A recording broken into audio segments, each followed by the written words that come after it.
Hi, welcome back to Become a CSS Superhero with Stylus. In this lesson, you're going to learn about what Stylus functions can do that Stylus mixins can't.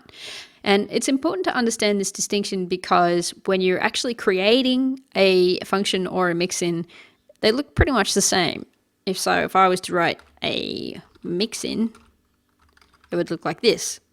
And if I was to write a function, it would look like this. So at first, it's hard to sort of intuitively grasp what the difference between the two is. And there's really one difference that is quite important that determines when you would want to use one or the other. A mixin, as you learned in one of the previous lessons, is designed to output a few lines of actual CSS. A function, on the other hand, is designed to return a value.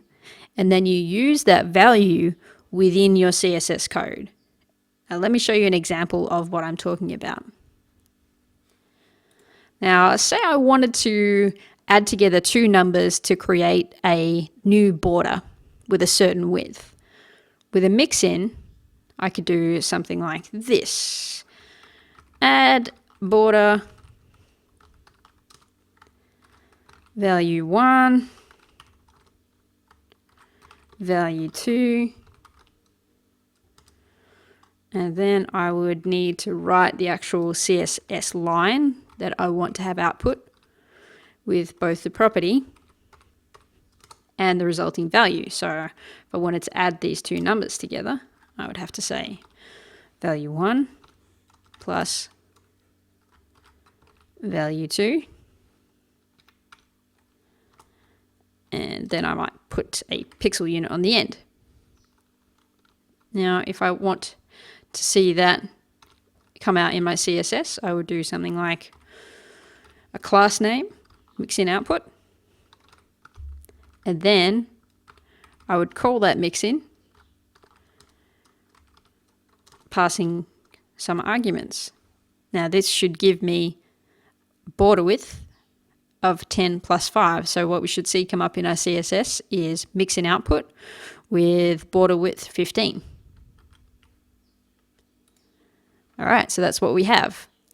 But what if I want to be able to add these two numbers together, but I want to use those numbers not just in a border width property, but maybe I want to use this same number against some padding or against line height. I wouldn't be able to do that with this mixin because I've already specified the CSS property that's being used, when all I really want is just to get this number. And that's what is meant when you talk about returning a value. So with a function, I can have it just figure out this number and then return the value to me so that I can use it elsewhere in my code. So instead of just saying add border, let's say add anything. Now it's going to look very much the same as before. We can even copy and paste it. We still have the same arguments being passed, only this time we're not going to write the CSS inside the function itself. We're just going to tell the function to add these two numbers together. So this is the part that we want. Now what will happen when we use this is it will just figure out how much you get when you add these two values together, and it will return that number to us. Now let's see the difference. With function output, I can now use this particular function in any way I want. Now sure, I can still use it to generate a border width. So if we say add anything, and again with 10 and 5, and then I'll add the little pixel value at the end. This will still give us the same CSS output, but if I want to use it in a different way, I can.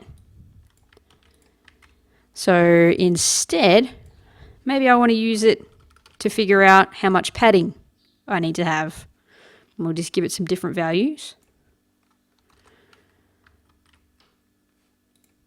Now that has also worked.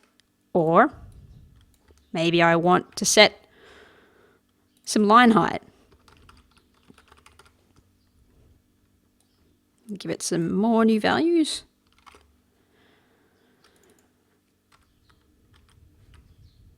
And that worked as well. So to recap, a mixin is something that you will use when you want to output actual CSS, like this.